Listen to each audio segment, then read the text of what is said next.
예전엔 혼자 있는 시간이 싫었습니다. 누구랑 계속 연락하고 싶었고 사람들 사이에 있어야 안심이 됐거든요. 근데 시간이 지나고 나서야 알게 됐습니다. 사람은 결국 혼자 견디는 시간이 있어야 단단해지더라고요. 외로움은 사람을 무너뜨리기도 하지만 반대로 사람을 아주 깊게 만들어주기도 했습니다. 예전에 저는 항상 사람들 속에 있었습니다. 약속도 많았고 연락도 많았고 누군가와 계속 연결돼 있었거든요. 근데 이상하게 집에 돌아오는 순간이 싫었습니다. 현관문을 열고 들어오면 집안은 너무 조용했고 불 꺼진 방 안 공기가 이상하게 차갑게 느껴졌습니다. 예전에는 그 시간이 싫어서 괜히 TV를 틀어놓기도 하고 의미 없이 유튜브를 계속 넘기기도 했습니다. 누군가와 웃고 떠들다가도 혼자 남는 순간이 되면 갑자기 마음 한쪽이 텅 빈 느낌이 들었거든요. 그땐 몰랐습니다. 사람들 사이에 있는 게 편했던 게 아니라 혼자 있는 시간을 견디지 못하고 있었다는 걸요. 시간이 지나면서 조금씩 혼자 있는 시간을 가졌습니다. 연락도 만나는 사람도 줄이고 혼자 밥 먹는 날도 많아졌습니다. 처음엔 불편하고 어색했습니다. 카톡 알림이 오면 괜히 휴대폰을 계속 확인하게 됐고 주말에 약속이 없으면 세상에 혼자 남겨진 기분이 들기도 했습니다. 그래서 괜히 이유 없이 밖으로 나갔습니다. 편의점까지 천천히 걸어가기도 하고 이어폰 하나 끼고 한참을 걷기도 했습니다. 근데 신기하게도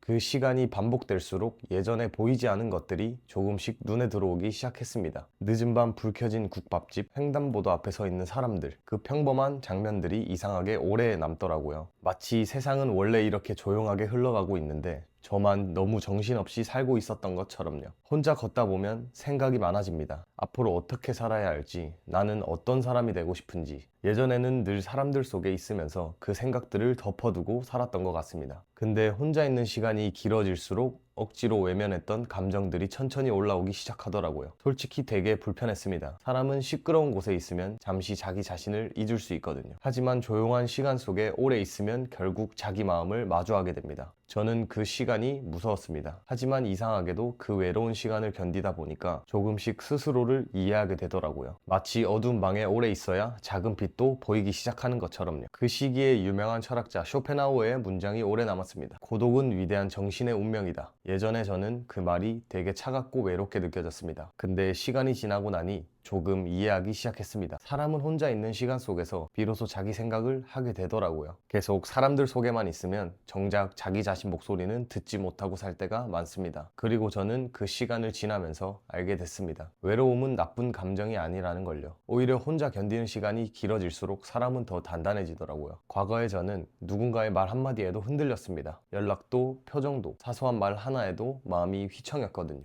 근데 혼자 있는 시간이 길어질수록 점점 스스로를 붙잡는 힘이 생기기 시작했습니다. 누군가가 떠나는 것도 예전만큼 두렵지 않았고 억지로 관계를 붙잡으려 하지도 않게 됐습니다. 사람은 결국 혼자 설 수 있어야 누군가와도 건강하게 함께 할 수 있는 것 같았습니다. 외로움을 피하기만 하면 평생 누군가에게 기대어 살아가게 되더라고요. 외로운 시간을 보내고 나면 조금씩 자기중심이 생기기 시작합니다. 저는 그것을 늦게 깨달았습니다. 니체는 이런 말을 남겼습니다. 혼자 있는 것을 견디지 못하는 사람은 자유로울 수 없다. 예전에 저는 외로움을 피하려고만 했습니다. 지금은 다르게 생각합니다. 사람은 혼자 있는 시간이 지나야 비로소 자기 자신을 만나게 되는 것 같습니다. 혹시 지금 외로운 시간을 지나고 있다면 너무 불안해하지 않으셨으면 좋겠습니다. 어쩌면 그 시간은 당신을 무너뜨리는 게 아닌 조금 더 단단하게 만드는 시간일지도 모르니까요. 오늘 하루도 자기 자신과 조금 더 가까워지는 하루였으면 좋겠습니다. 제 이야기를 들어주셔서 감사합니다.